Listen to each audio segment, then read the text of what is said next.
Simple but delicious pork recipe. But before that,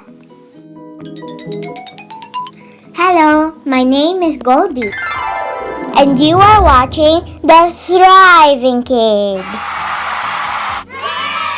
Please like my video, subscribe to my channel, and hit the notification button. Don't forget to leave a comment down below. 11 ingredients needed.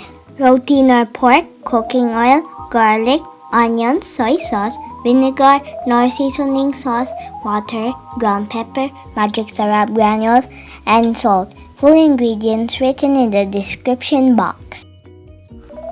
First, blanch your protein. Cover and bring to boil.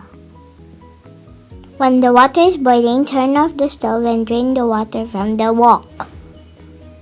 Wash the protein with tap water. After washing the protein, turn on the stove and preheat the wok. Put the cooking oil, garlic, and onions.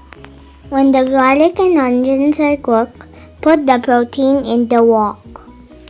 Mix it and cover it for 10 minutes. Cook under medium fire.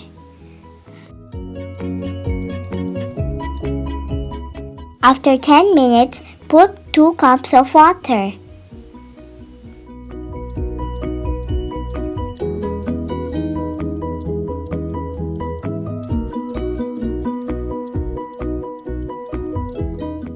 Use medium fire to cook it for 30 minutes or until protein is tender. Soy sauce, 1 tablespoon of vinegar. Season it with KNORR seasoning sauce.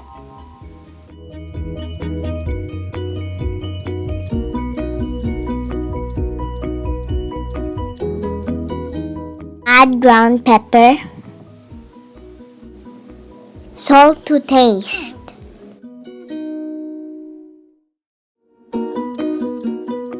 and then magic syrup granules. Caramelized sugar. Cook for 10 more minutes. Sprinkle onions, it will add to the flavor. Simmer. And it's done!